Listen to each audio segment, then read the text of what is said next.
Eu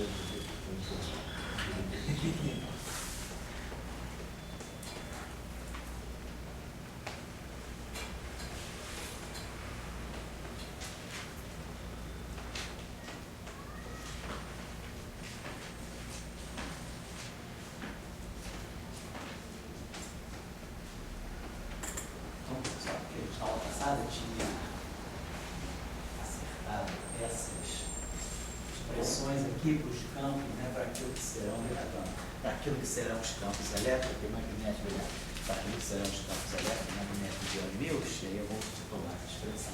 Bom, então nós tínhamos visto no final da aula passada, eu falei brevemente, pedi até que vocês pudessem dar uma checada nas leis de transformação, tanto do potencial de Mills quanto do tensor intensidade de campo, do F-mini, para mostrar que o F-mini tem aquele comportamento de covariância sobre as transformações de gauge, né? Então, nós tínhamos, vamos colocar, se a gente chamasse, vamos dizer que a gente chama a transformação de Mills, a transformação não abeliana, a gente chama de S, para nós era E, e os parâmetros alfa e os geradores GA. Com essa transformação aqui, nós tínhamos visto naquele nosso campo AMI. Linha, tomando o campo, né? Lembrando que nós vamos estar tomando o campo, só para efeito de uma primeira abordagem, vamos primeiro tomar o campo na forma matricial. Então, nós estamos fazendo isso aqui, contraindo o campo com o gerador. Da mesma forma que nós tínhamos obtido a expressão do FMI também como sendo uma expressão de tensores e intensidades de campo, né, expandidos na base de geradores, foi isso que a gente tinha feito. E aí, com isso, nós, pela lei de transformação da derivada covariante, nós fixamos a lei de transformação do AMI. Nós tínhamos visto, então, eu também só para pegar rapidinho aí da Ana, né, pegar só a última pessoa, a transformação do A, nós temos colocado aqui o AMI, então, ficou para nós S, transformação é S, AMI, S é menos 1, e aí eu vou pegar no termo para menos I, sobre G, S, I, S menos 1. E para a transformação associada ao F, é F igual a S,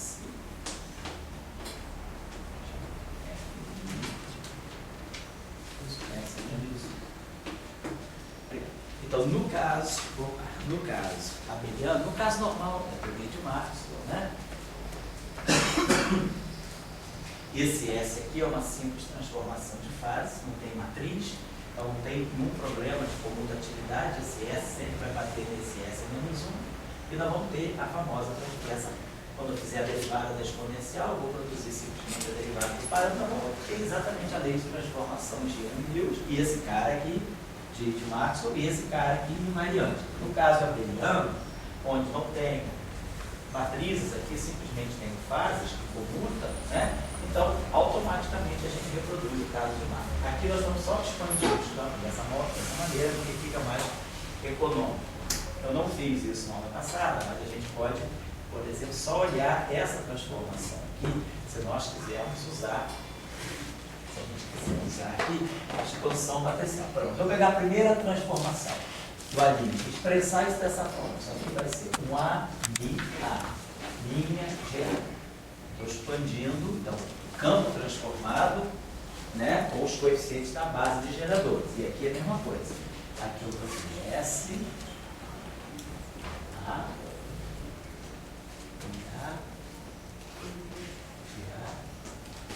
S menos 1. Menos I sobre G, S, TI, assim, S menos 1. Então, só para observação. Os amiais, então, colocados dessa forma, os amiais são simples coeficientes. aqui é a matriz do grupo SUN, aqui é a matriz, aqui é a matriz, isso aqui não. Então, isso aqui eu posso tirar. Posso colocar esse coeficiente aqui fora. A e aqui S. E aí aqui cabe a seguinte observação. Num grupo de Lie, essa combinação entre um elemento do grupo, um gerador e um elemento do grupo, isso aqui sempre, ou seja, isso aqui é um elemento do grupo, isso aqui é um elemento da álgebra, isso aqui é um elemento do grupo. E essa combinação está sempre na álgebra, ela pertence sempre à álgebra. Vamos ver por quê. O fato dela pertencer sempre à álgebra significa que ela sempre pode ser expandida como uma combinação dos geradores. Isso é simples da gente ver, né? Se eu pegar essa combinação aqui, qualquer transformação do grupo, qualquer gerador, isso é o que nós chamamos de uma ação adjunta do grupo, né? Essa expressão aqui eu posso sempre escrever desse modo aqui. Isso aqui é exponencial de alfa, sei lá, B, GD. Isso aqui é GA. Isso aqui é exponencial de 11 alfa B, GD. Por aquela expressão de Hausdorff, né, nós sabemos que sempre que a gente tem algo desse tipo assim, um operador OR, ou sei lá, um operador exponencial de um operador A, B, I, a inversa, né, a ação adjunta do operador B, isso aqui dá para nós B mais o comutador de A com B, mais meio o comutador de A com B, e assim vai, né? Mais 1 sobre N fatorial, e vai, a expansão é sempre essa. A com B, né? N vezes aparecendo aqui, né? E mais assim por diante, né? Quer dizer, eu vou ter N A's aqui, eu vou sempre poder expandir essa base, essa transformação aqui, numa expansão, essa operação aqui, essa ação adjunta do operador A do operador B, eu vou sempre expandir essa relação é linear em B, então, portanto, o B sempre aparece uma vez, mas essa relação é polinomial, em termos de não polinomial, em termos de todas as ordens em A. Então, eu vou fazer termo primeira ordem em A, segunda ordem em A, terceira ordem em A e enésima ordem. Então, é a expansão comum que a gente tem da chamada expressão de Hausdorff. Se eu fizer isso aqui nessa expressão, fica claro que o primeiro termo é o próprio GA. O segundo termo vai ser o comutador desse objeto com esse objeto. Basicamente, eu vou ter isso. I, alfa B, comutador de GB com GA. Tá? Esse aqui é o primeiro termo que vai aparecer na expansão. Comutador de A com B. Então, isso aqui vai produzir para nós I, alfa B. Esse comutador aqui produz um I, F, B, A, C, GC. Então, esse primeiro termo aqui, o I com I da menos 1, nós vamos produzir algo que vai ser menos, vamos botar assim, né? Vai dar isso aqui, menos F. Bom, vai ter menos F. BA, eu vou poder botar mais AB. Mais A, B, C, alfa B, GC. Então, isso aqui é o primeiro termo. É o comutador disso com isso. Agora eu vou ter um segundo termo, que vai ser 1 sobre 2, um meio, do comutador de A, quer dizer, de I, alfa B, GB, com o resultado desse comutador. Isso com isso, que é esse termo aqui. Só para evitar esse repetido aqui, vamos chamar isso aqui de D. Então, esse termo que apareceu aqui, foi para nós isso aqui, ó, o comutador de I, alfa B, GB, com GA. Esse termo que nós estamos fazendo agora vai ser I, alfa B, GB, vou chamar de aqui DC, I, alfa C, GC, com o comutador de I, alfa B, GB, com GA, certo? Então, esse aqui é o primeiro termo e esse aqui é o A com o comutador de A com B. Isso aqui é que nós já fizemos. Isso aqui é isso aqui. Tá aqui. E agora estão pegando esse cara com esse cara aqui. Não, pegando esse cara com esse resultado. Com F, A, C, alfa B, GC. Depois a gente vai poder generalizar rapidamente. Aí esse termo aqui de novo, ó. Isso aqui vai traduzir para nós o meio, I, alfa D, F, ABC, alfa B, que vai produzir aqui um comutador de GD com GC. Mas aí o comutador de GD com GC é I, F, B, C, E, G, E. Então, eu estou produzindo um termo que é linear no gerador. Estou produzindo aqui um outro termo que é linear no gerador. Aqui. Estou produzindo aqui um outro termo que é linear no gerador. Então, a gente pode, claro, esse índice aqui, então, eu posso sempre organizar de tal maneira que tem o mesmo índice, né?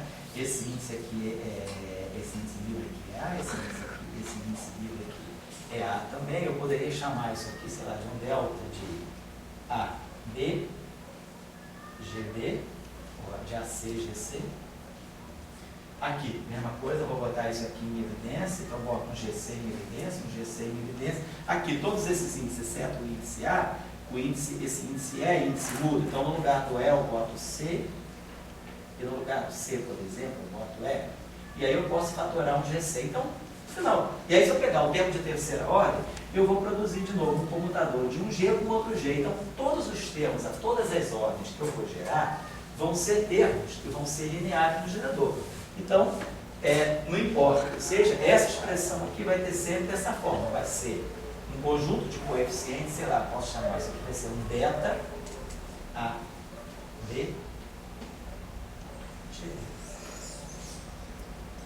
Então, essa expressão se escreve, claro, onde esse beta, claro, é uma função polinomial em alfas, né? E nas constantes de estrutura, eu vou gerar eu posso calcular ordem por ordem, em alfa, quem é esse beta. Esse beta é uma função de alfa das constantes de estrutura. Mas o que é importante dessa expressão é que essa expressão é proporcional aos geradores.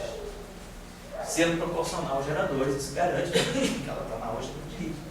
Então, essa expressão aqui está na álgebra de Lie. Isso aqui está na álgebra de Lie, isso aqui está na álgebra de Lie. Então, a gente sabe que a forma geral dessa expressão é essa aqui. E essa expressão aqui também, né, é a mesma forma, só que em vez de ser um operador matricial, é um operador diferencial. Mas a gente pode mostrar também que isso aqui está na álgebra de Lie. A maneira de fazer é muito simples, é só também pensar que isso aqui é exponencial, a derivada em relação a x de Lie, e essa é a função.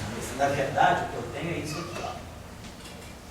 Esses alfas são funções das coordenadas, né? Eu tenho isso aqui. Bom, então, eu posso pensar que esse operador aqui está atuando na identidade, né? Essa derivada atua aqui e essa derivada atua no 1, tá zero. Então eu posso dizer que aqui nesse termo, essa derivada está travada em cima disso, ela está atuando só em cima disso. Mas aí eu posso expandir, pensar que essa expressão toda é esse operador atuando na identidade. Vai dar dois termos, essa derivada atuando aqui, que reproduz esse termo. E essa derivada atuando na identidade que dá zero. Então, esse termo é idêntico a isso. Colocado dessa forma, essa expressão aqui também é exponencial de A, um operador B exponencial de menos A. Então, eu posso expandir isso aqui como sendo DI mais comutador de I, alfa A, GA, DI mais meio do comutador de I, alfa A, GA, B. O computador de I, alfa A, DMI, vamos colocar assim, e assim vai. Claro, essa derivada aqui, atuando na identidade da zero, então esse termo aqui mostra. Esse computador aqui é fácil calcular. Isso atuando nisso, menos isso atuando nisso. Então, vai produzir, esse computador aqui vai ficar menos I, DMI, alfa A, GA. É o resultado desse computador. Esse computador aqui está feito para mim, menos I,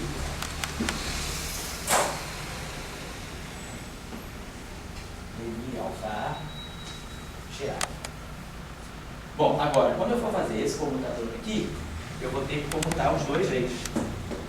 Então, esse pedaço aqui vai sair I alfa B, menos I, DI, alfa A. E aí vamos ter um computador de GB com GC, que vai ser I, F, B, AC, GC. Ou seja, esse termo também é linear em G. Quando eu pegar o termo de terceira ordem, eu vou ter isso aqui, com tudo isso aqui, vou produzir um comutador de um outro comutador. Então, eu posso expandir isso aqui em todas as ordens, que eu vou ter sempre um resultado linear nos geradores. Então, de novo, deixa eu apagar isso aqui, o que a gente pode dizer é que essa expressão aqui, claro, eu posso escrever, vai ter aparecer derivadas dos alfa, mas eu posso escrever que essa expressão aqui nada mais vai ser do que, sei lá, uma função gama mi a g. Ou seja, essa expressão também é linear no gerador. Vai aparecer sempre o termo linear nos geradores. Claro, quem é esse gama mi a? Esse gama mi a é uma função construída em termos das constantes de estrutura e dos alfas e de uma derivada dni do alfa. Então, eu sei construir esse coeficiente aqui ordem a ordem, mas o que eu sei é que o resultado final é linear nos geradores. Então, toda essa expressão aí é linear nos geradores, tá? Então, está tudo garantido que nós estamos trabalhando realmente na álgebra de Lie. Isso está na álgebra, isso continua na álgebra e esse termo aqui também está na álgebra. Tudo isso é linear nos geradores. O que nós vamos fazer agora, só para fazer, claro, se a gente for trabalhar isso a todas as ordens, a gente vai ver que vai gerar aqui coeficientes, né, muito estranhos. A gente pode fazer, vamos fazer esse trabalho aqui em primeira ordem no parâmetro alfa, uma transformação infinitesimal, né, considerando a primeira ordem em alfa, os parâmetros alfa, né. Então, fazendo isso aí em primeira ordem em alfa, esse termo aqui, então eu anotei isso aqui.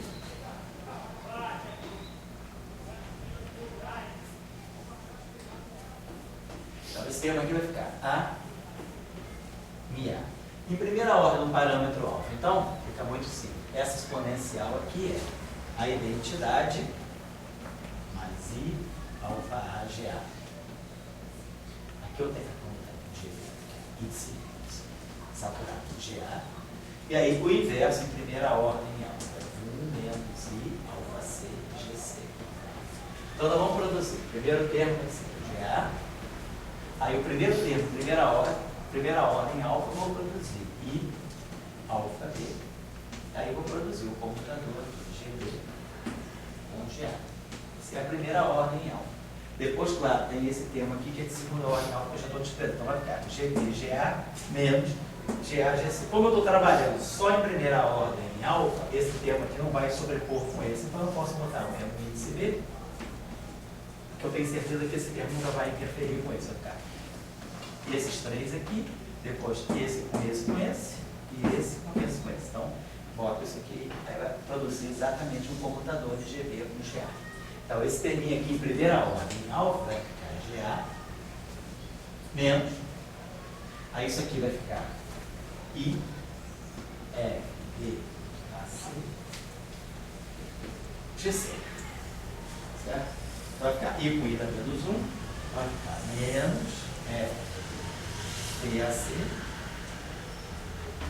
alfa, D, GC. Então, esse é o primeiro termo. Depois, quando eu fizer a mesma coisa aqui, é só colocar o DNI aqui. Claro, o DNI atuando na identidade, cancela. DNI atuando aqui em primeira ordem, vai ficar menos I, DNI, alfa, D, GD. Como isso aqui já é de primeira ordem alfa, eu vou poder pegar aqui a identidade. Para esse termo aqui ficar rapidinho também. Fica menos I, DI, alfa, D, GD. Bom, aí como desses índices A, esse índice é saturado, eu posso chamar isso aqui de A. Posso chamar isso aqui de A. Esses índices estão todos saturados. E a mesma coisa aqui nesse termo. Tudo saturado, vai ficar aqui, vamos dizer assim, isso aqui dá AMIA GA, né? Então eu vou querer fazer a mesma coisa aqui com esse, vou querer transformar, esse aqui tem. Acho que ali não tem um não, né? Onde? Aqui não tem não. Já é menos, menos, então não tem. Obrigado. Tá, corrijam aí então. Eu esqueci, né, de tirar o I dali, que o computador ele tinha o I que vinha da transformação e mais o I que vem do computador. Aí só que tem um problema, eu esqueci desse menos isso sobre G aqui. Né? Não, mas aí você não fez só a derivada? Mas eu esqueci de botar esse fator aqui. Vamos botar isso aqui direito. eu errar aqui. Menos I sobre G, né? Então nós temos a identidade, alfa A, GA. Aí aqui a gente botou a derivada, vai atuar no outro, vai ficar menos I, alfa B, GB. Então esse termo aqui é de segunda ordem, está morto, né? Então só vai entrar esse cara aqui, ó, menos I com menos I dá menos 1 sobre G, e aí DI, alfa B, G. Então mantém o sinal menos e bota aqui o menos 1 sobre G. Esqueci desse lado. Bom, beleza, tá lá. E aqui, esse termo aqui então, né, vamos só mudar também o ABA, GA, tá? Então manter para poder uniformizar o gerador GA, GA, GA, e esse termo aqui vai ficar menos F, B, A, C, alfa, B, A, I, A, G, C. É o que está ali. Então vamos só uniformizar. Vamos chamar C de A e A de C. Chamamos C de A e A de C.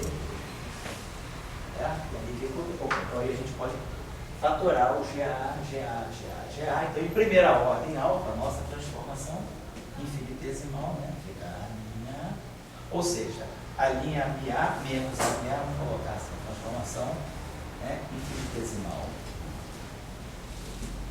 do A. MA, ela fica esse termo aqui, né? Eu posso botar o A cá na frente, então vai ficar menos F, constante de estrutura, né? ABC, parâmetros alfa D, ABC, e menos 1 sobre G. DI alfa A. Então por que essa transformação aqui pode ser útil para a gente? Ela pode ser útil para a gente na hora só de ver os invariantes, tá certo? Então, sabendo essa transformação aqui, a gente pode também tirar a transformação infinitesimal do F. Vocês podem mostrar que delta F, fazendo a mesma historinha, né? Fazendo a expansão, botando lá F, linha, mini, A, GA. E fazendo essa em primeira ordem alfa, 1 mais I, alfa A, GA, a gente vai produzir de novo o computador aqui de um GP com GA, vai ficar exatamente essa mesma estrutura aqui e vai dar para nós menos F, A, C, alfa B, F, I, C. Então, transformação, nesse caso, perde esse termo aqui, como a gente já sabia que acontecia primeiro, caso abeliano. O termo homogêneo desaparece, o fluxo se transforma homogeneamente. Isso é a transformação infinitesimal. E isso aqui é a transformação finita, todas as ordens do carro. Só para chamar a atenção disso, por quê? Porque a gente vai querer construir, deixa eu pagar isso aqui, então, o nosso invariante. Então, o que a gente observa claramente é que, se nós construirmos essa grandeza aqui, né, F mini,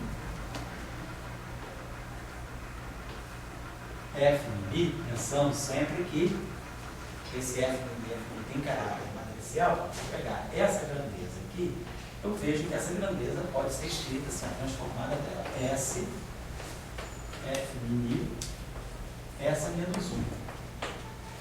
S, F mini, essa menos 1.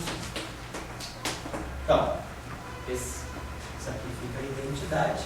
Então, essa grandeza aqui, ela se transforma com S, F, F, essa menos 1. Eu consigo formar um invariante aqui. Como esses objetos aqui são matriciais, eu posso pegar o traço da matriz. Esse objeto aqui, se eu pegar o traço, aí eu uso a propriedade cíclica do traço, trago esse S junto com S a menos 1, e aí fica claro que essa grandeza aqui, o traço de F mini é um invariante de Gauge. Então, isso aí fica claro para a gente apagar isso aqui. Então, colocar. Se isso aí é invariante de Gauge, outra coisa importante, deixa eu apagar isso aqui.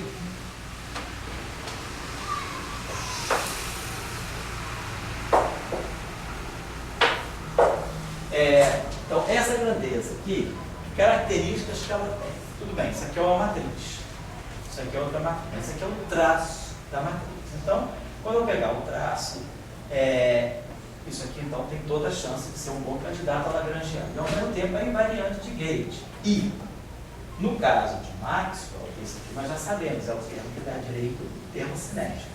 Então a proposta natural, né, aí de Mills, é que se a gente quiser construir a densidade de Lagrangiano que generaliza, né, vamos pensar aqui no caso de Maxwell, né, a gente então, escreve o termo que dá a propagação do campo vetorial aquele termo que nós tínhamos estudado, no quarto de F', Claro, no caso de Maxwell, isso aqui é destituído de caráter matricial. Quando a gente vai para Young-Mills, a nossa transição então, do Young-Mills foi trazer esse cara aqui para o status de uma matriz. E aí a proposta natural, nós enviamos de Young-Mills,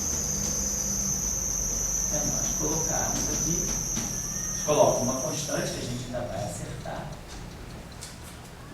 vezes o traço de F'.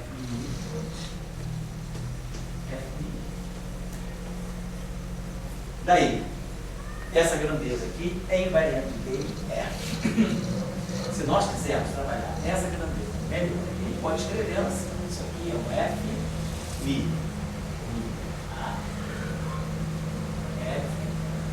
F', nós já sabemos. Isso aqui tem valores na álgebra de Lie, e isso aqui tem valores na álgebra de Lie. Então, o caráter matricial fica todo atribuído ao GA e GB.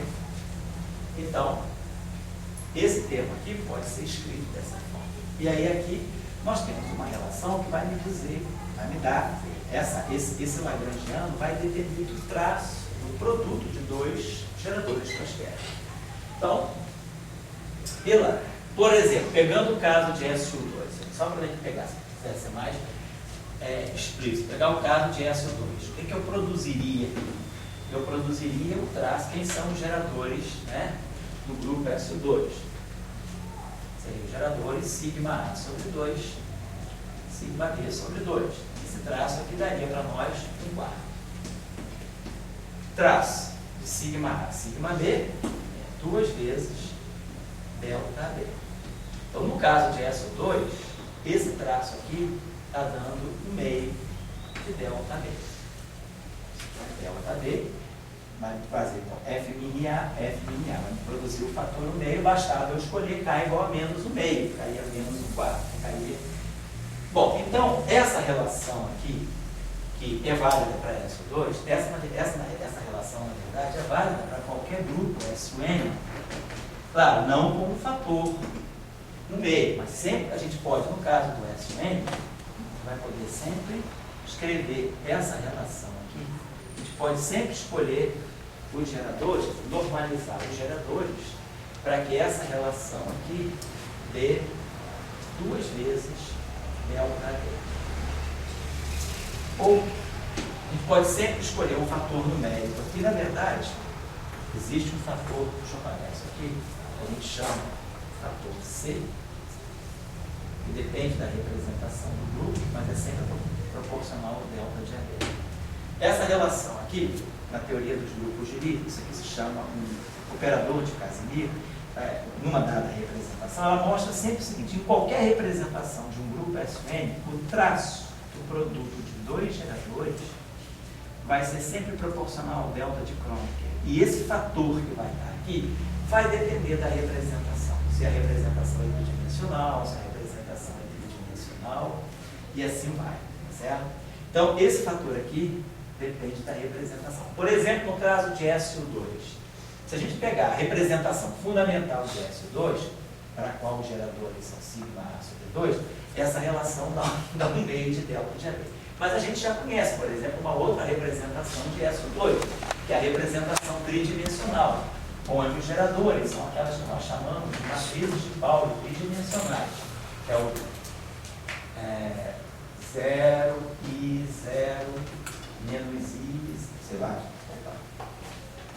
sigma 1, chamada de 0, 0, 0, 0, 0, I, 0, menos I, 0. E assim vai. Sigma 1, sigma 2, sigma 3. Então, nessa representação, também, se a gente tirar o traço do produto de duas matrizes sigma, a gente vai ver que vai dar um fator que, vamos pegar aqui, se pegar sigma 1 e sigma 2, por exemplo, a matriz sigma 2 tem ela, é 2, 1, 2, 0, 0, 0, 0, 0, menos I, 0. Se eu pegar, por exemplo, o produto sigma 1 por sigma 2, para poder tirar o traço, né? Eu vou ter essa primeira linha toda 0, 0, 0, 0. Pegando sigma 1 por sigma 2, tá? 0, 0, 0. Aí isso aqui vai ficar menos 1. Desculpa, não adianta. Traço sigma 1 por sigma 2, se vocês fizerem, vai dar 0. Pegar sigma 1 ao quadrado, perdão, né? Nessa representação também, vale isso. Traço de sigma I, sigma J, ou sigma A, sigma D, é 0 sempre que o A for diferente de B. Tá bom? Por exemplo, pegar a matriz sigma 1 ao quadrado, pegar ela por ela mesma. Então ela vai dar, primeira linha toda 0, 0, 0, tá? 0, 0, 0, 0, 1, 0. Depois, 0, 0, 1. Então, por exemplo, o traço de sigma 1 está dando 2 delta B. Então, esse fator C, ele depende da representação. Ele vai ser sempre proporcional ao delta B, mas o valor numérico vai depender da representação em que eu estou. Então, para qualquer grupo SUN, licença, isso é verdade. O traço do produto de dois geradores, em qualquer representação do grupo SUN que eu esteja trabalhando, ela vai ser sempre um fator que vai depender da ordem daquelas matrizes, né, da dimensão da representação, mas vai ser um delta B. Então, essa relação aqui, eu posso sempre escolher esse fator K de tal maneira que essa relação aqui, dessa forma que ela está, ela é invariante de gauge, mas eu posso sempre escolher isso aqui de tal maneira que no final de tudo, essa relação aqui, quer dizer, K é escolhido, né? Tal, e no final de tudo essa relação tem menos 1/4 de F mini A, F mini A. O que é importante é que ela dá diagonal. Ela dá F mini A, que eu sempre vou produzir o traço de um produto de dois geradores que vai ser proporcional à função dele. Então, o lagrangiano que nós escolhemos para build, ele tem essa forma aí, para pagar isso aqui. Então, então a gente já está pensando em tudo aquilo que nós já aprendemos, né? A gente pode pensar assim. O lagrangiano, nós tínhamos já escrito o lagrangiano que fazia o acoplamento mínimo da matéria fermiônica com o setor de Young-Mills, mas o lagrangiano de Young-Mills. Então, a gente já tinha visto que a gente consegue produzir, colocando aqueles campos psis na representação fundamental, a gente consegue produzir esse lagrangiano, que é completamente invariante de gauge, tanto para o setor de Young-Mills, quanto para o setor de matéria. Vamos colocar já isso aqui, separado. E coloquei a derivada do variante de gauge, né? A prima do psi, dentro do que elas colocar o termo de massa psi. Então, esse lagrangiano aqui é um lagrangiano, diz assim, que generaliza aquele para o caso não abeliano. Então, isso aqui é um lagrangiano que vale para o caso SUN, que é invariante sobre SUN, onde esse psi aqui nós colocamos uma representação, nós escolhemos se é a representação fundamental, a representação n-dimensional do SUN. Então, por exemplo, esse lagrangiano aqui é exatamente, claro, dessa forma que a gente está colocando aqui. A gente tem uma família de férmions aqui, mas é o lagrangiano que é o protótipo do lagrangiano, por exemplo, para a própria QCD. Só que na QCD nós não temos uma única família de férmions. O quark U, nós temos o quark D, temos o quark C, o quark S, o quark D, o quark E. É como se tivesse 6 famílias de férmions e cada família de férmion tendo uma simetria S3. Mas o protótipo é esse lagrangiano aqui. Esse lagrangiano é invariante sobre transformações SUN locais. No setor de matéria, a transformação é a transformação de fase, de S ou N, e no setor de Young Mills, a transformação é aquela transformação que me dá a linha Mi igual a S, a Mi, S é menos 1, mais o termo S de Mi, S é menos 1.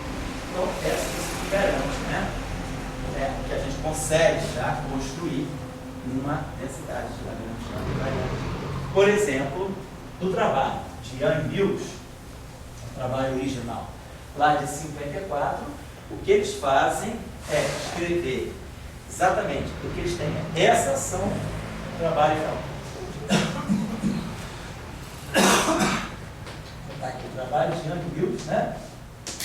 Que é o Physical Review dele, Physical Review de 54, que é o trabalho original. Nesse trabalho aqui, o que eles têm é o grupo de gauge, o S e o N, é o SO2.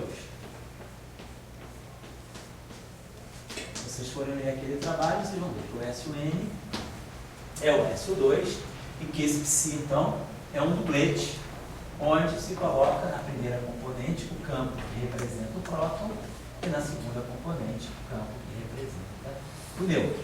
Então, esse no Baker de Young Mills é exatamente. Oi? Tem de Heisenberg, né? Da Heisenberg, você diz? Heisenberg, né? Exatamente, a ideia do duplete.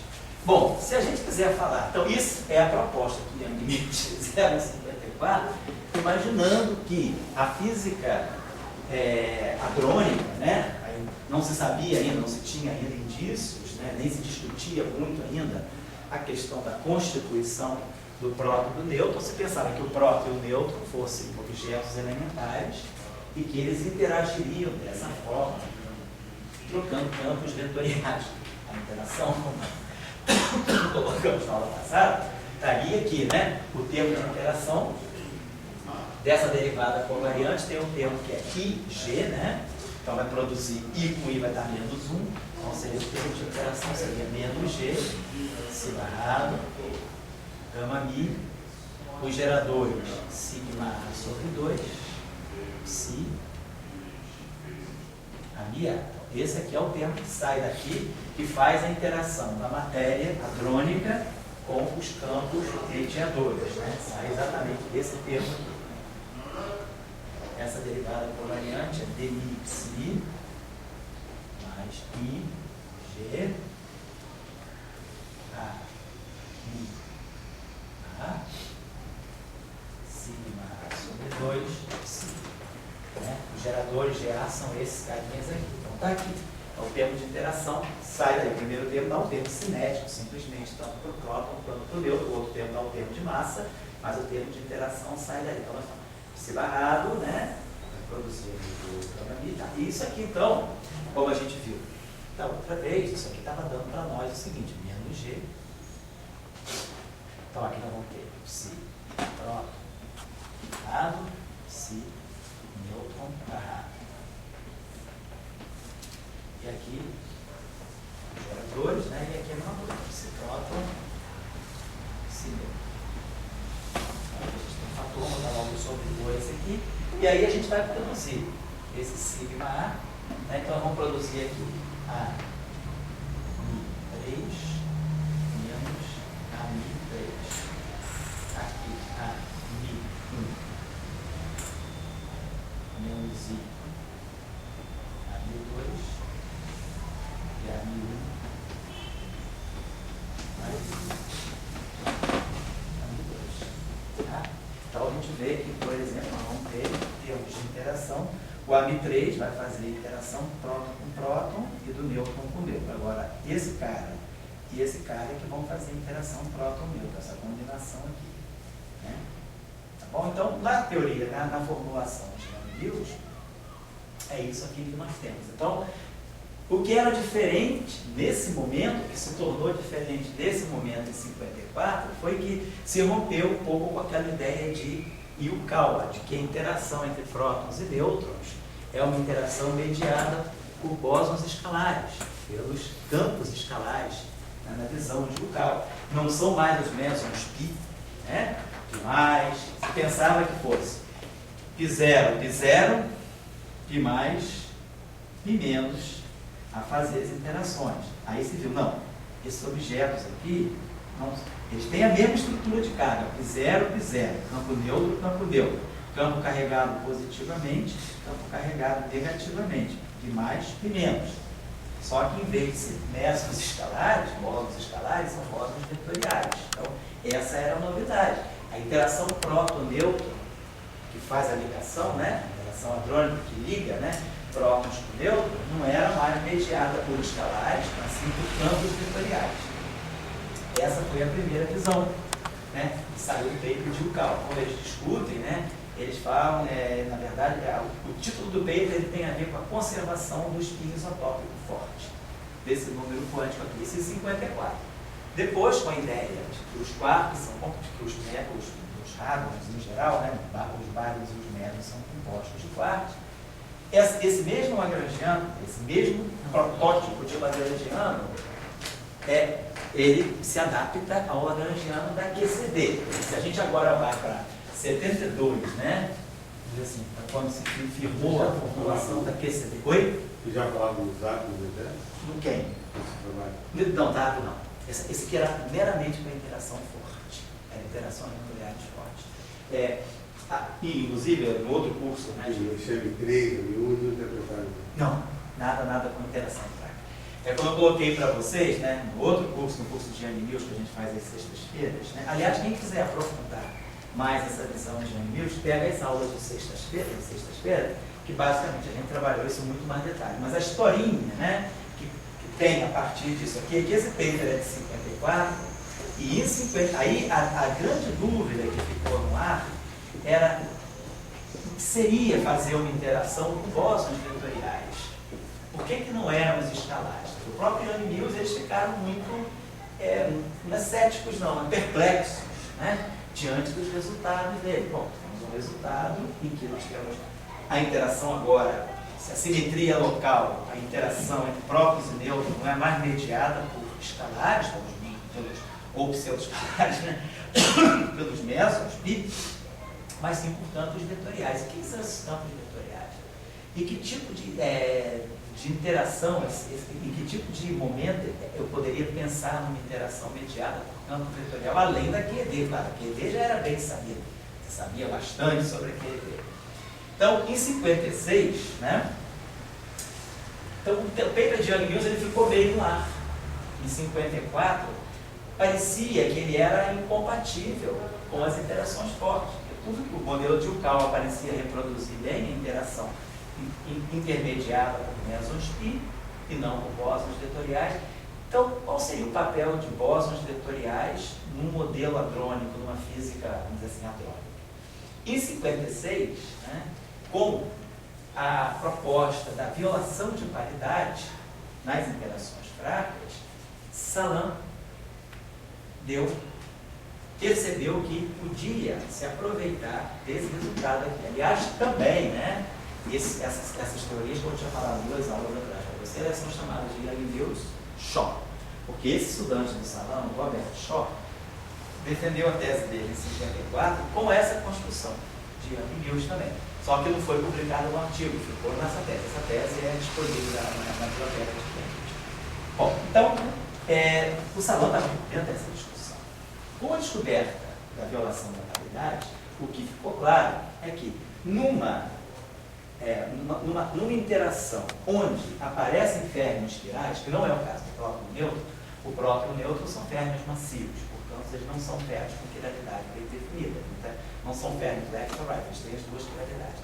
Mas com a violação da paridade, o que se percebeu, e vocês podem entender esse argumento através do nosso estudo do grupo de Lorentz, se nós pegarmos um férmion quiral, um férmion que está puramente na representação meio zero, suponhamos que nós tenhamos na natureza, né, um exemplo de um objeto que tenha só quiralidade elétrica. É o caso do neutrino. Né? O caso do neutrino. Então, o neutrino é só elétrico. Então, se eu pegar essa representação meio zero, né, e fizer produto tensorial por ela mesma, meio zero, eu vou poder formar alguma coisa que é 0, 0, mais 1, 0. Essa é a representação meio zero. E se eu pegar a representação meio zero estar, nós já tínhamos aprendido também no nosso curso aqui de Lorentz, né? Que meio zero estar é equivalente a 0,5, ponto de vista do grupo de Lorentz. O complexo conjugado da representação meio zero é o 0,5. E aí, se nós pegarmos esse produto aqui, meio zero estar tensorial 0,5, eu vou formar a representação meio-meio, que é uma representação puramente vetorial.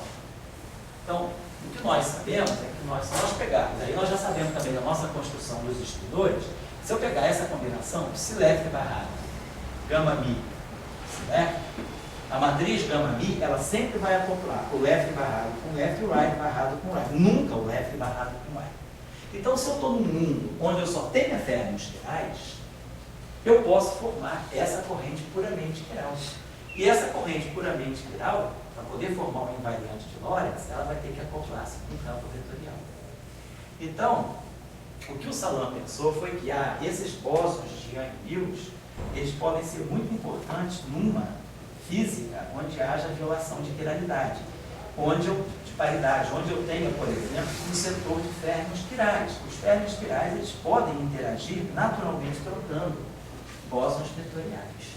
Então, diferentemente do caso que o Young-Mills propuseram em 54 do S2, começou aí a busca, né, de uma física para interações fracas, onde há violação da paridade, onde há férmions quirais, que é o caso dos neutrinos. Então, o que se pensou foi que esse modelo, né, essa expressão de Young-Mills, pudesse servir muito para a física de interações fracas. Os bósons vetoriais intermediários da teoria de Young-Mills, eles entrariam como uma luva na descrição da interação de férmions quirais. Bom, a QCD sai também. Vamos primeiro falar da QCD, né? Continuando a ideia de Young-Mills das interações próximas. Se a gente pegar o caso da QCD, no caso da QCD, eu tenho tudo que está aí já está pronto. O que nós vamos ter? O psi. Nós vamos ter mais de um psi. Então nós vamos ter um psi para o quark U, vamos colocar assim. Vamos ter um psi para o quark D, um psi para o quark C, um psi para o quark S, um psi para o quark T e um psi para o quark B. Ou seja, a gente vai ter famílias de quarks. Então, no caso da QCD, nós vamos ter o seguinte: psi, vamos colocar assim, ó, psi I barrado I gama mi dmi psi I menos mi, a massa daquela família de quark, e esse I vai de 1 a 6. Então, esse I está designando aquilo que nós chamamos de o sabor do quark. Ele vai poder designar o quark U, o quark D, o quark C, o quark S, o quark D e o quark B. Então, I é o tipo de quark. Agora, cada quark aparece em 3 estados. Então, esse quark psi, ele vai ter o outro número quântico A. Esse A, sim, vai de 1 a 3. E eu vou estar dizendo que esse psi A pertence à representação tridimensional, ao triplete de SO3. Então, a ideia da QCD é exatamente essa, é propor isso aqui, tudo igual, só que botando o índice aqui, I. Para designar que eu tenho famílias, né, de quarks distintos. Agora, cada quark, cada I, ele pode aparecer em 3 estados de carga de SO3, que é o que nós chamamos de SO3 de cor. SO3 de cor. Então, esse psi-A, né, é o campo do quark I, do iésimo quark, nos seus 3 estados de cor. Cada quark, então, agora os 3 estados de cor, essa massa aqui não depende da cor. Dado o tipo de quark, os 3 estados de cor daquele quark compartilham a mesma massa. É aí que está a degenerescência.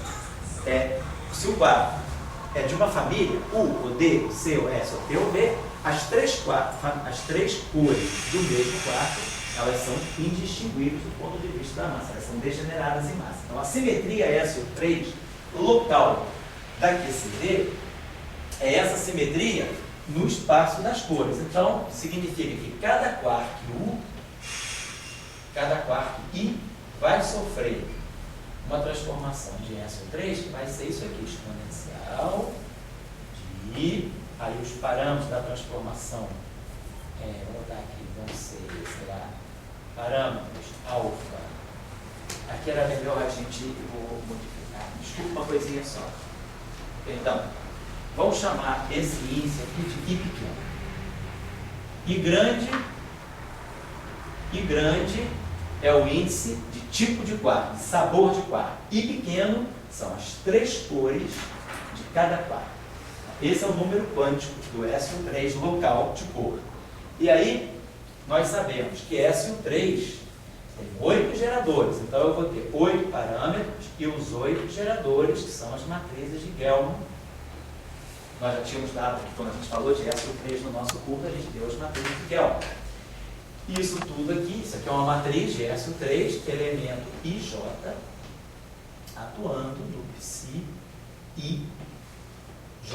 Então, a transformação de SO3 local, ela não mexe na cor do quark, no sabor. Dado aquele sabor, ela vai fazer uma transformação entre os 3 estados de cor. Isso é a simetria SO3 de cor da QCD. Ela atua separadamente para cada tipo de quark. E esse índice I é o índice que dá o índice da representação de SO3. E aí, eu tenho 8 geradores, porque o grupo SO3 tem 8 geradores, então o lagrangiano aqui da QCD, então vamos ter esse campo aqui, que nós já tínhamos visto quem era, isso aqui é dmi a mi a menos dmi a mi a menos g f a c a i b a i c. Então, esses 8 campos vetoriais que estão aqui, com essas constantes de estrutura de SO3, são os chamados campos de blues. Então, os blues estão aqui, é o setor de blues, aqui é o setor de quarks, e aqui nós temos a interação dos quarks com os blues. Só que no caso da QCD, em vez de ser matrizes de Pauli sobre 2, são as matrizes de Gell-Mann sobre 2. São 8 matrizes, 3 por 3. Então, o caso da QCD fica automaticamente contemplado também dentro desse padrão que o Peyton Yang Mills nos deu. Só que a gente tem que ver que a diferença é que lá no Peyton Yang Mills ele só tem próton e nêutron. Para nós aqui não. Nós vamos colocar o campo fundamental da QCD são os férmions, são os quarks. Os campos fermiônicos fundamentais não são prótons e nêutrons, mas quarks, nas suas famílias. Cada quark, cada sabor de quark aparece em 3 estados de cor e a simetria da QCD ela está nesses 3 estados de cor.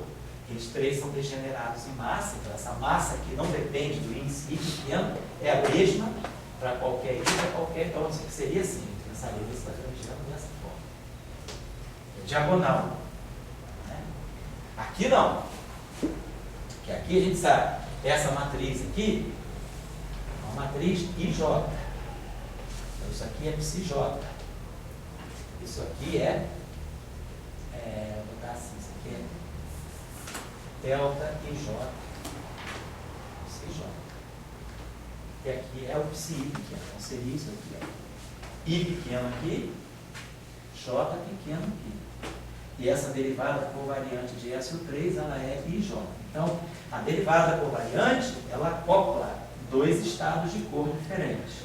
Mas a matriz de massa, não, ela mantém a cor. A degenerescência em massa aqui. Então, a massa é a mesma para as 3 cores no mesmo quarto, daquele quarto. Mas aqui é que vai estar em interação. Claro, esse primeiro termo aqui, isso aqui é um delta de J. Então, esse primeiro termo é um termo cinético. Ele não vai misturar I com J, ele é diagonal, I com I. O que é importante é o termo de interação. O termo de interação traz as matrizes de Gell-Mann. E as matrizes de Gell-Mann, elas vão misturar o quark I no estado de cor I pequeno com o quark I no seu estado de cor J. E quem faz o mixing é a matriz de Pauli. Quem faz a interação é o campo de Blue. Então, o Blue, com a sua matriz, que acompanha com a sua carga de SO3, mistura os dois estados de cor para fazer essa interação. A interação que aparece no caso da QCD é menos G, psi, I, amarrado, gama I, lambda A sobre 2 elementos I J, psi I, J, A. Então, por exemplo, um dado Blue, ele vai fazer uma interação de dois estados de cor do mesmo quark. Não há uma mistura entre sabores de quark também na interação. Tá? O Blue, ele só promove a interação entre duas cores, entre as cores do mesmo quark, do mesmo sabor. Quer dizer, a simetria está toda no espaço das cores. Então, a interação de gauge é a interação no espaço das cores. Então, esse lagrangiano aqui, ele é diagonal em I grande. Eu não estou misturando os flavors, certo? Claro que quando a gente está em interações fractas, né, no próximo curso, e aí a gente for estudar a mistura, né, quer dizer, as chamadas fases de Kobayashi-Maskawa, aí a gente vai ver que não a interação forte aqui, né, mas a interação fraca, ela vai fazer com que nós tenhamos que redefinir corretamente o que são os campos dos quarks. E aí vão entrar as chamadas fases. Né? Mas aqui, na QCD, a interação forte, ela é completamente diagonal no espaço das cores, dos sabores. Ela só faz a interação no espaço das cores. Tá bom? Então, isso aí. A QCD. Seria o caso de QCD. Pode falar, quer dar? A QCD seria Ou então, vou pagar, não falei. mais para estudar a cor e os sabores dos quarks. A QCD, mais para estudar as cores. Claro que os sabores, vamos dizer assim, eles entram como parâmetro. As massas dos quartos, elas entram como parâmetro. Isso na QCD. Mas quando a gente vai para a interação fraca, quando a gente vai para o modelo padrão, que coloca SO3, coloca o SO2 também, a ideia é que a interação fraca é ela que vai definir quem é o quark. Porque, primeiro de tudo, é a interação fraca que vai fazer com que haja, digamos, a quebra da simetria que vai atribuir as massas aos quarks. Então, quando a interação fraca, ela vai organizar o espectro de quarks. Então, tem a quebra da simetria, o elétron ganha massa, o muon ganha massa, o modelo padrão aí. O neutrino fica sem massa e os quarks ganham massa. Então, a interação fraca, ela já vai dar para a interação forte um quark massivo. Mas essa massa fez a interação fraca através de uma constante de acoplamento de Yukawa, tá? E o valor esperado do vácuo do campo de Higgs. Então, o acoplamento de Yukawa daquele quark vai se combinar com o campo de Higgs para dar a massa daquele quark. Então, na QCD, não se cogita, né, a origem dessa massa. As massas dos quarks, elas já entram como parâmetros, como na QED. A gente estuda eletrodinâmica, a gente pega o elétron, tem uma massa. Você coloca lá a massa do elétron sem saber qual foi o mecanismo microscópico que gerou aquela massa. O elétron já chega para você massivo. Na interação fraca, a gente tem uma prescrição, vamos dizer assim, não é uma prescrição, a gente tem a história da massa. Aquela massa que chega para a gente na interação eletromagnética, ou a massa que chega para a gente dos quarks nas interações fortes, ela tem uma origem na interação fraca dos quarks e dos leptons com o campo de Higgs. E aí, vamos dizer assim, a QCD, então, ela já não tem tanta preocupação pelos flavors, né? Vamos dizer assim, essa física de flavors, ela vem mais do setor fraco. Então, é a física de interações fracas que responde mais por essa distinção, pelas características individuais dos sabores.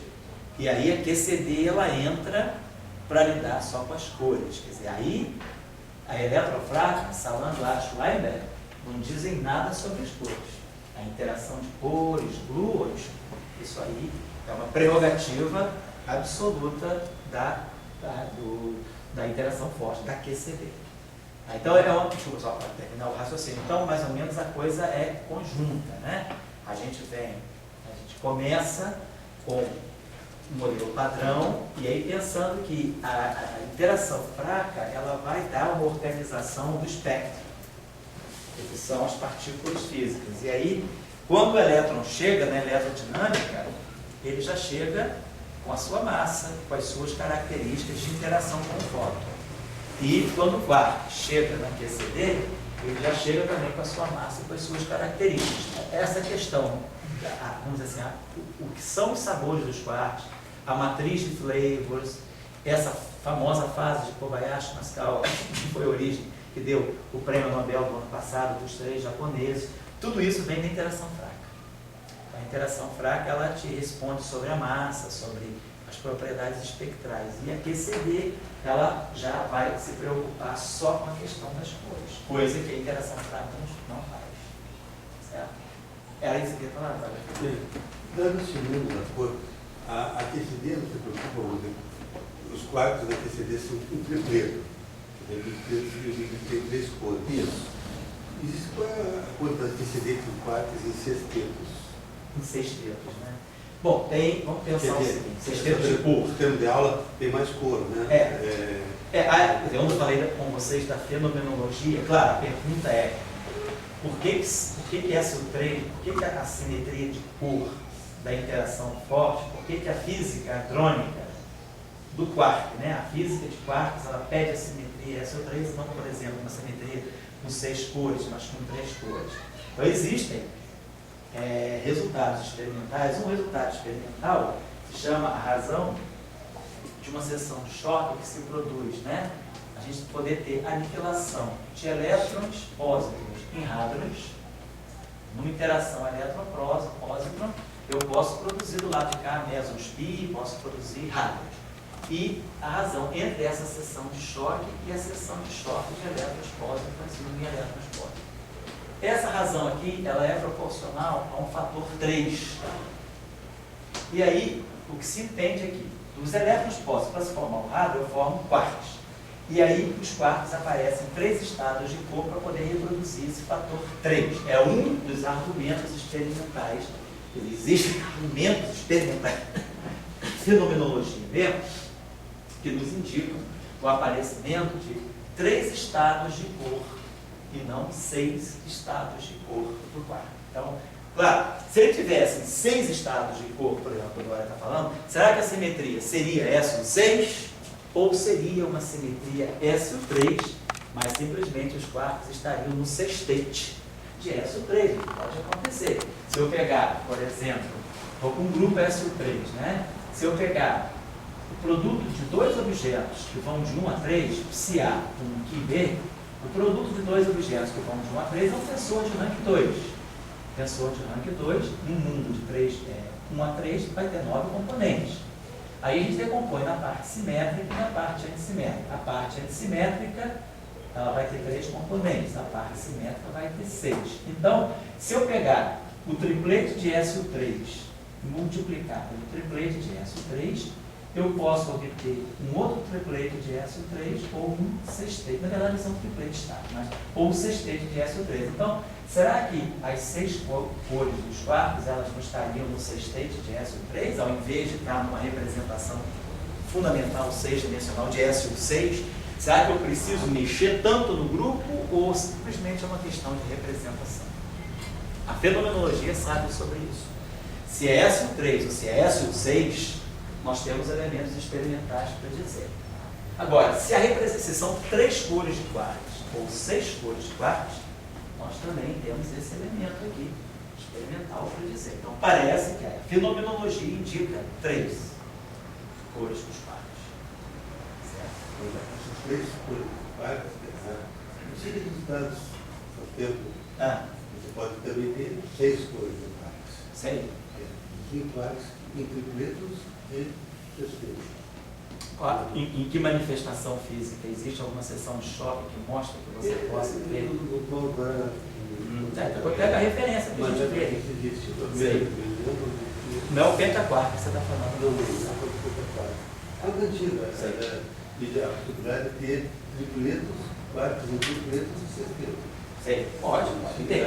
Em sextetos, em princípio, está aqui, ó. A gente pode formar sextetos de S13. Agora a pergunta Ao é mesmo tempo, saber. tripletos e sextetos.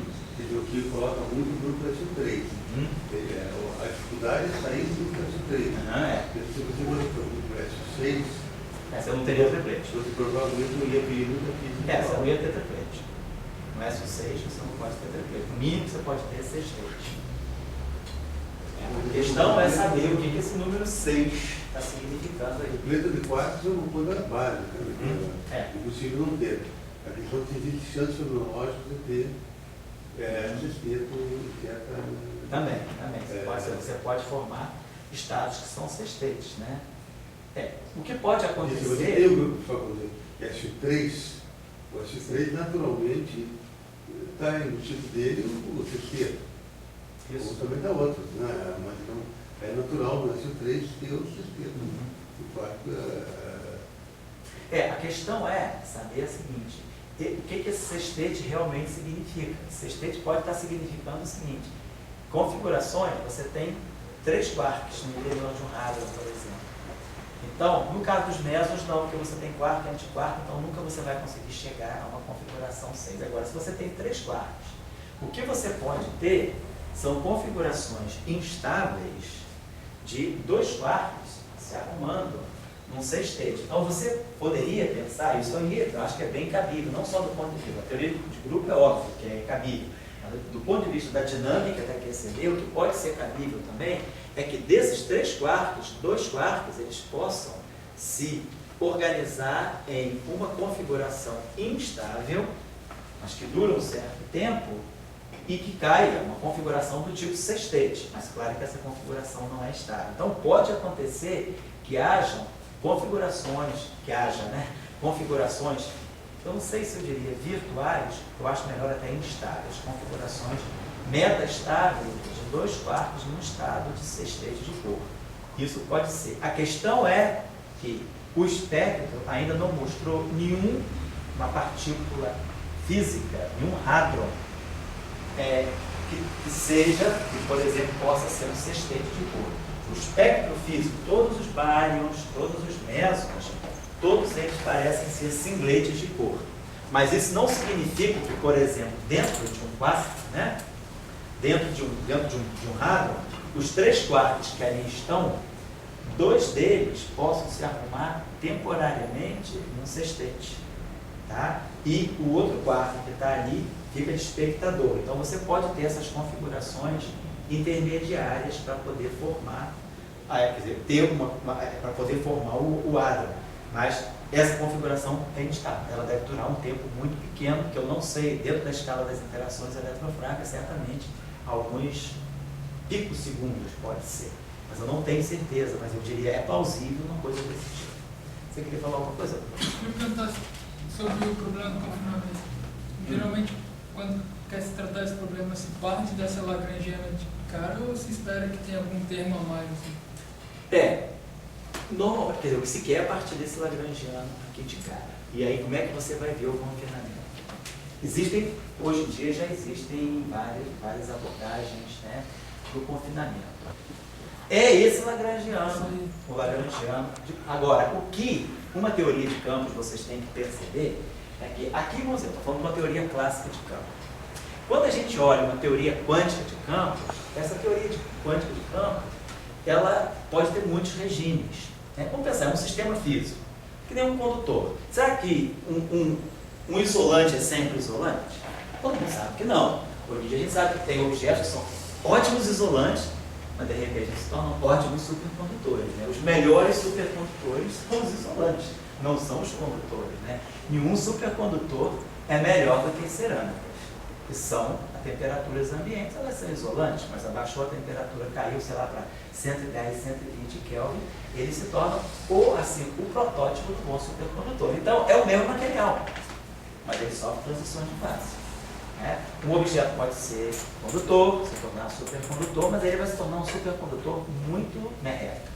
Supercondutor bom, geralmente, ele vem daquilo que foi um isolante, dessas cerâmicas, quer dizer, desses óxidos, né? Que são cerâmicos. E assim vai. Então a gente tem um material que ele sofre transições, ele pode passar de isolante para supercondutor, pode ser em certos outros objetos, né, que se tornam semicondutores. Então, com a temperatura, os sistemas sofrem transição. Em teoria de campos é a mesma coisa. Esse lagrangiano aqui, dentro de um regime, ele pode estar descrevendo uma coisa. Altas energias, ele pode ter uma física.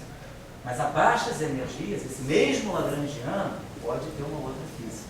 Então, em teoria quântica de campos, uma coisa que a gente tem que aprender, que a gente está aprendendo ao longo dos anos, é olhar as diferentes fases que um lagrangiano que se propõe a descrever um sistema possa ter.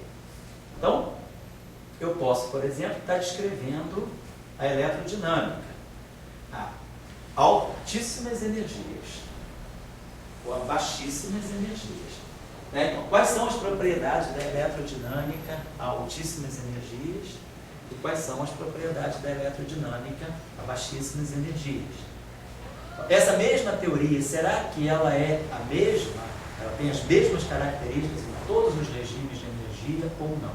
Né? Então, lá na eletrodinâmica, por exemplo, a gente tem aquela coisa chamada polarização do vácuo, que diz que à medida, né, que eu controlo altíssimas energias, né, eu começo a entrar mais e mais no interior da partícula, então eu vou vendo cada vez mais uma carga, né? A carga vai se tornando cada vez mais intensa. Na QED, na eletrodinâmica, a gente sabe que quanto mais próximo a gente está do elétron, mais forte a interação. Então, significa que a gente vai penetrando na partícula e vai vendo a interação cada vez mais e mais e mais forte. Né? Se a gente sai, a gente vê a carga mais fraca. Então, é uma blindagem, como se o vácuo em torno da carga fosse blindar o efeito da carga. Nas teorias não abelianas, é justamente o contrário. A liberdade assintótica, ela me diz que à medida que eu me aproximo cada vez mais da carga, eu vou vendo a partícula mais livre, mais livre, mais livre, mais livre, mais livre. Então, ao passo que se eu estou cada vez mais me afastando da partícula, eu vejo a interação cada vez mais forte. Então, é como se o vácuo em torno dela se polarizasse com a mesma carga que ela, em vez de blindar, aumentasse o efeito da carga. Então, é o mesmo lagrangiano, mas visto em altas energias e baixas energias. Então, quando a gente olhar para QCD, a gente tem que dizer de que QCD você está falando? Da QCD ultravioleta ou da QCD infravermelha? Se a QCD é ultravioleta, a gente está então falando de espalhamento de quarks a altíssimas energias, o comportamento tem liberdade, a teoria apresenta liberdade assintótica, e nós temos, assim, propriedades muito particulares para aquela física. Se agora eu estou falando de uma física de quarks a baixas energias, energias muito baixas, entram em ação fenômenos muito diferentes, como, por exemplo, o confinamento. Então, é esse mesmo lagrangiano. Mas agora, quando você tem que pensar que numa teoria de campos, esses campos, né, os campos quânticos, eles são flutuações.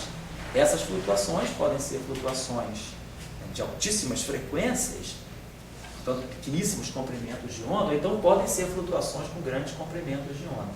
Então, se você vai olhar a QCD nesse limite de grandes comprimentos de onda, né, com flutuações que são muito lentas, né, frequências muito baixas,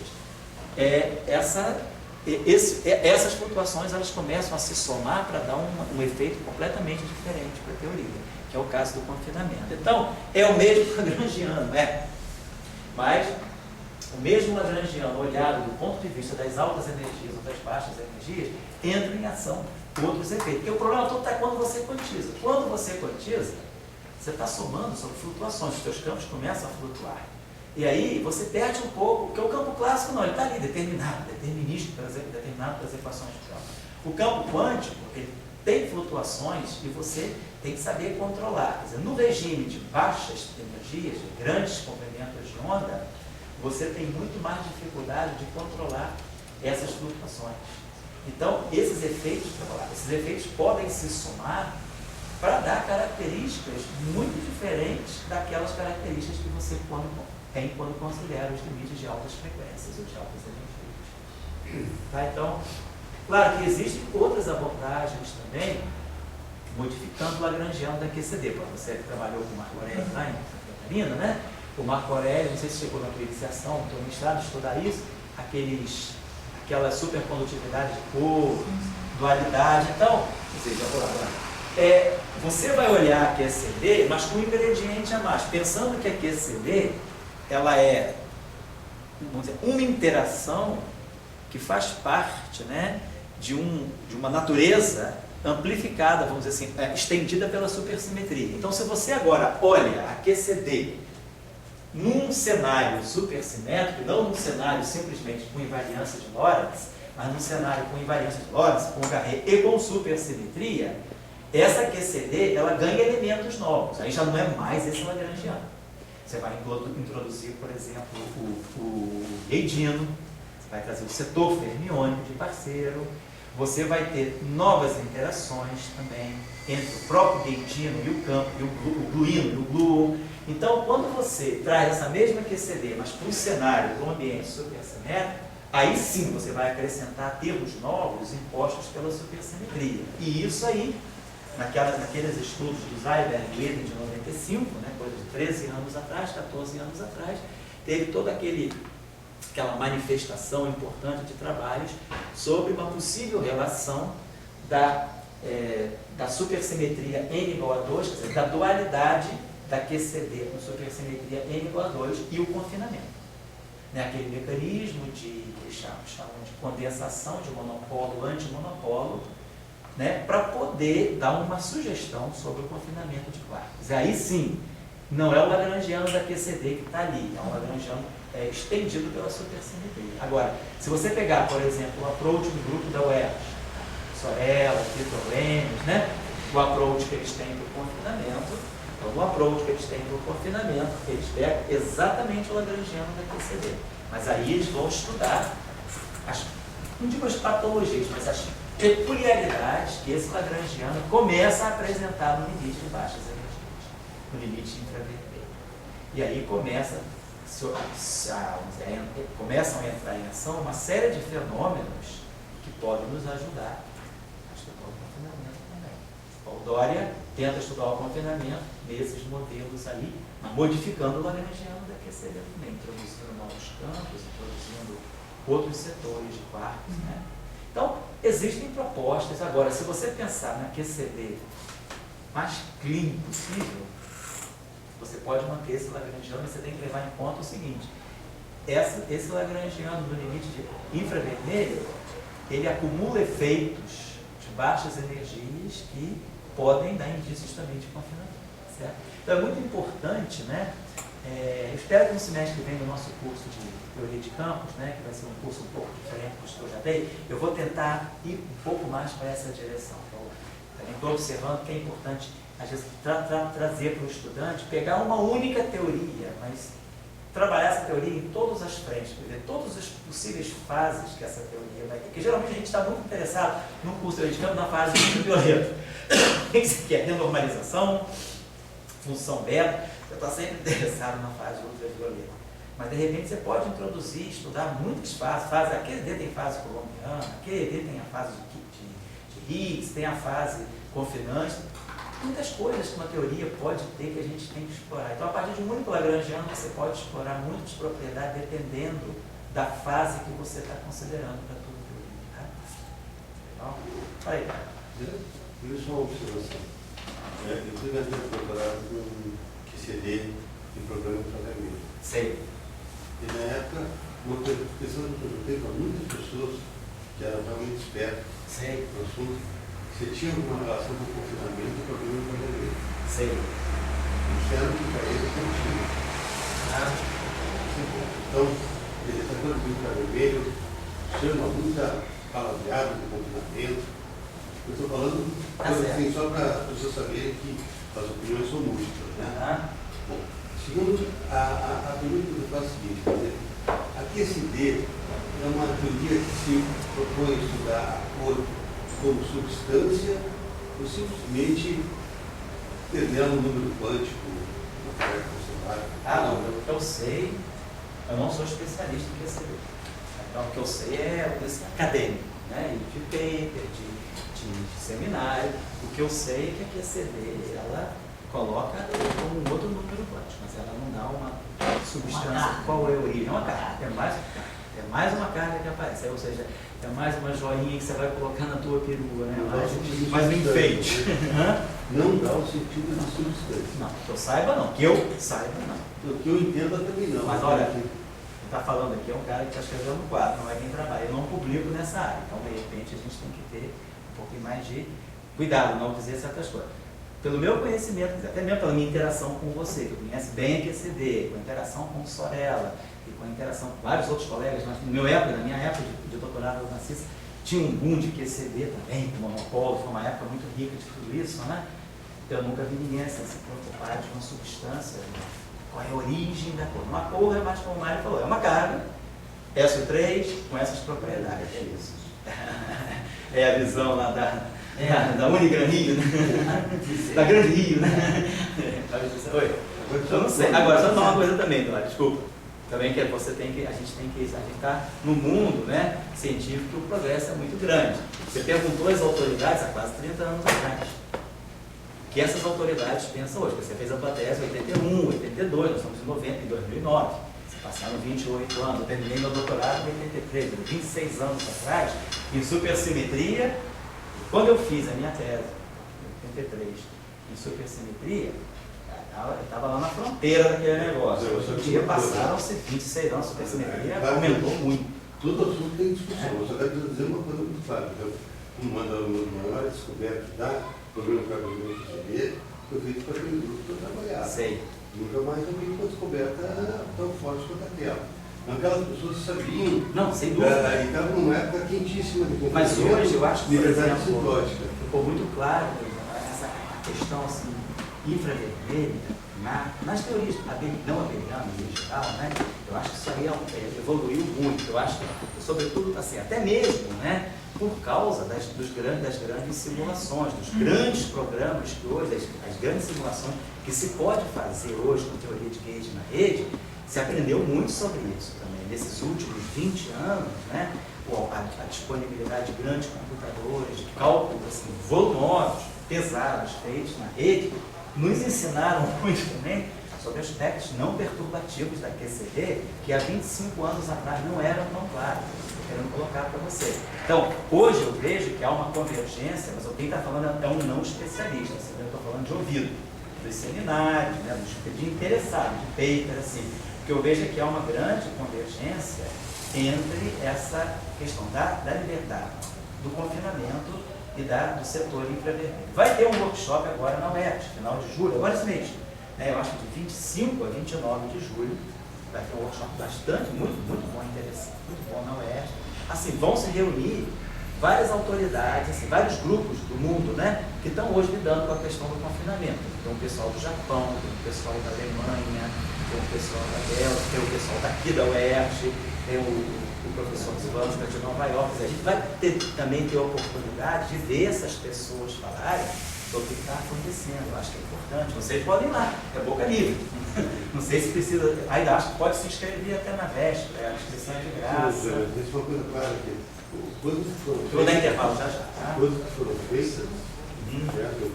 Ou você diz que estão erradas, ou você assume ela. Você não pode, de repente, ter um outro discurso num outro plano. Claro que tem outras maneiras de ver as coisas.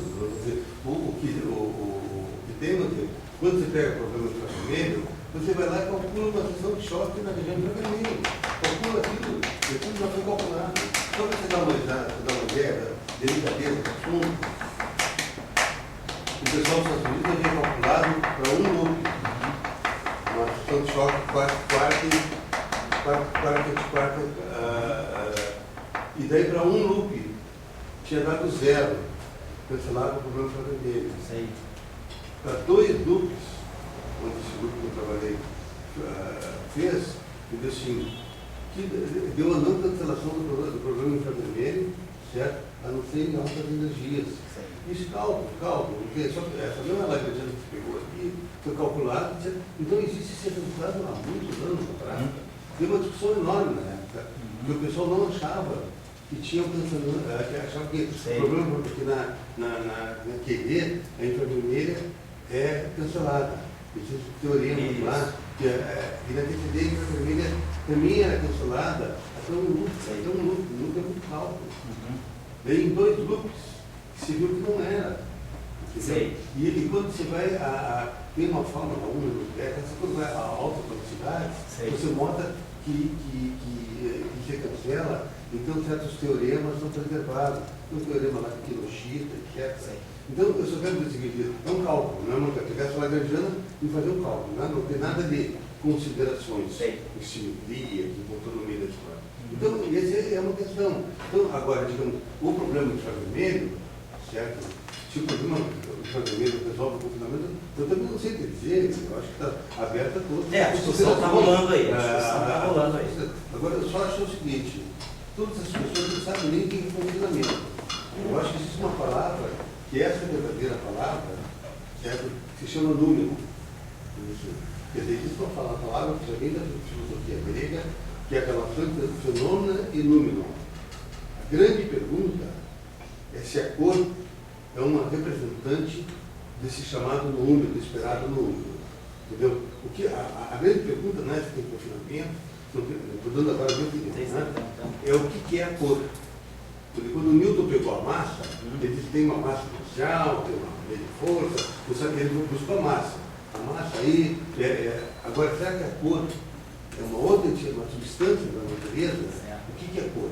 Então você pode estar qualquer CD, ser um rabo, um elefante maior, aí é tudo mas eu acho que tem que saber as perguntas corretas.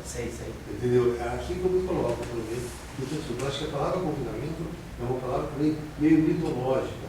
Você fica assim meio, muita fumaça por exemplo. Acho que existe uma palavra que é física, não sei porque não levantou, não sei porque sinceramente, que é a palavra número e fenômeno. É uma coisa muito antiga em filosofia. Certo? Eu não sei. Então, quer dizer, se a cor é uma substância numerológica, é uma grande pergunta. Certo? Agora, com certeza, a QCD, ela é um rabo de uma coisa maior. Acho eu. Acho que a QCD é um rabo, nem sei qual é essa coisa maior. Agora, vamos ver, enfim, eu só quero dizer o seguinte, existem muitas coisas que é importante a discussão, por isso, se eu ver, houve diferentes opiniões. Esse problema de infravermelho, do microconfinamento, na minha tese, eu tentei escrever. Eu escrevi um capítulo lá e me cortaram da tese aquilo ali. Pode ser possível, naquela época era uma coisa, agora é outra. Ou pode ser fumaça da época atual, que também nem leu as coisas antigas. O que eu entendo é o seguinte, é que nesses últimos 25 anos, né, a teoria de campo, ela teve um progresso muito grande. Eu acho que muitos aspectos da teoria de campo ficaram muito mais claros, até como eu falei com vocês, pelo avanço que houve no aspecto não perturbativo. Porque com uma teoria quântica de campos, a gente só sabe, até há poucos anos atrás, só se sabia gerar resultados perturbativamente. Era muito difícil ter resultados não perturbativos, como ainda é difícil. Mas agora, com o avanço da computação numérica, da computação simbólica, as simulações, hoje em dia, deram um avanço muito grande. E aí, você começa a entender muito melhor muitos pontos das teorias quânticas de campo. Então, o que eu vejo é que nesses últimos anos, né, houve um avanço nesse aspecto não perturbativo. E aí, o confinamento, se o confinamento fosse só perturbativo, certamente ele já teria sido entendido. Certamente o confinamento não é uma coisa que você possa, porque de teoria de perturbação, praticamente, já se fez tudo, gente. Já se tem cálculo 6 loops com o computador. O pessoal Tarasov, o pessoal, aquele siberiano lá de Novosibirsk, né? Esse pessoal fez cálculo exato, 6 loops, cara. E não é 6 loops em teoria do piano, não. E já tem cálculo. Hoje em dia tem cálculo a ordens muito elevadas. Se um fenômeno não apareceu até 2 loops, não vai esperar que vai aparecer a 8 loops. Eu acho que aí tem alguma coisa errada, que você tem que esperar que a ordem H cortada elevada a 8. para que ele apareça. H cortada elevado a 8, pelo amor de Deus, é um número pequeníssimo. Então eu acho que se o confinamento fosse realmente algo que você pudesse tirar só perturbativamente, nós temos praticamente 50 anos de teoria de campo. Conta 60, 49. 49 ficou claro o procedimento perturbativo em teoria de campo. Daí, claro, a coisa foi avançando, Feynman, Bonaga, aí depois da década de 60, a teoria de campo teve um avanço grande. Então, provavelmente tem alguma coisa não perturbativa. O que eu acho que é importante, né, que seria, até mesmo, né, se a gente pudesse ter alguma formação mais sólida em teoria de campo não perturbativa. Isso é uma coisa que ainda está muito limitada na hora da pesquisa. Dificilmente, nem em todos os lugares, em alguns lugares também, dificilmente a gente tem uma formação boa, uma formação de base boa em métodos não perturbativos. A gente estuda bastante os métodos perturbativos e não perturbativos é uma parte mais difícil. Agora, evoluiu-se muito. Então, eu acho que houve um grande entendimento da própria QED, né, e de outros aspectos também da teoria eletrofrágil, né, no início da década de 90, se discutiu muito efeitos não perturbativos em espalhamentos eletrofrágeis. Eu acho que a gente tem que ver que houve um progresso nesse sentido. Só uma pergunta para fazer e uma consideração da. A consideração só para lá, como se fala na minha época lá, esse pessoal perturbativo não aceitava o não perturbativo e seus cálculos relatos. Cálculos para experimentação, tudo bem, mas não como determinístico na física. Não sei se hoje aceitam, não sei se houve alguma mudança ou não. Agora, a pergunta que a gente faz para você é o que é confinamento? O mestre aí. O confinamento, por exemplo, dada a Lagrangiana, eu tirei um potencial confinante, criei uma bomba, um caixador lá, provei que não acabou o confinamento. É isso o confinamento? O potencial linear, é isso e acabou? O que é o confinamento? Qual é o teu critério? Né? Como é que você define analiticamente o confinamento? O que é o confinamento? Deixar bem clara essa pergunta. Bom, eu acho o seguinte, gente, não sou eu que vou ficar dizendo nada, eu estou aqui para induzir a discussão. Agora, eu acho que daqui a 20 dias nós vamos ter um encontro magnífico. Aqui, é só pegar o metrô. Não precisa ir a Nova York, não precisa pedir passagem de CNPq nem para perto. Com R$5 e um sanduíche, você garante participação. Você gasta R$10 por dia, você garante participação. Ainda tem que contar que certamente vai ter cofre para equilíbrio, né? Você com R$10 por dia, você frequenta um outro. A gente vai saber tudo sobre isso. Vamos lá. Vamos lá. Eu não vou poder estar lá, infelizmente. Todo dia, 2 dias eu vou ter que estar fora, mas os outros dias eu vou estar lá. Eu vou querer ver. A gente ali vai saber o seguinte, por que anda se falando sobre... E vai ser uma coisa legal. Vai ser assim, grupos conflitantes vão estar se debatendo. Não é um encontro entre amigos, é um encontro entre amigos que se odeiam, vamos dizer. Vai ser quando? Se respeitam. Vai ser agora, final de julho. De 20... Hoje nós temos hoje é dia 2, né? Dia 2, dia 6 é segunda, né? 6, 13, 20, dia 27 começa. Oxe. 27 de julho, hein? Merece você vir da Bahia. O Sorel viagem falou dia sobre o pessoal, 25. né? Pois é. A UF, não falou? Então vai vir um grupo de alemães, Italiano. italiano. O japonês. É de 27 confirmou. até quando? De 27, eu acho que até dia 30 ou dia 31. É a semana, Eu aquela tô- semana útil. Eu estou marcando para ir para Bahia dia 25. Então vai. Vai. Isso não vai antes, cara. De alguma vai antes. Não vale a pena. Vale a pena, porque vai ser uma discussão muito boa. Vai ser uma maneira da gente se atualizar, reunir aqui na nossa casa, né? De graça, aqui do nosso lado. Ninguém vai precisar, não posso ir, vai ser no Japão, vai ser em Pequim, não. Vai ser aqui na UERJ, no Maracanã. E gente boa, o grupo da UERJ, tem um grupo, assim, alguns grupos que estão se degladiando nessa questão, né? Tem uns espanhóis também envolvidos nisso, tem grupos que não estão aceitando os resultados do outro, e os próprios cálculos da rede, eles estão no momento em que os próximos cálculos vão dizer se a curva parou, não se sabe se a curva desce ou se a curva sobe, temos uma suspense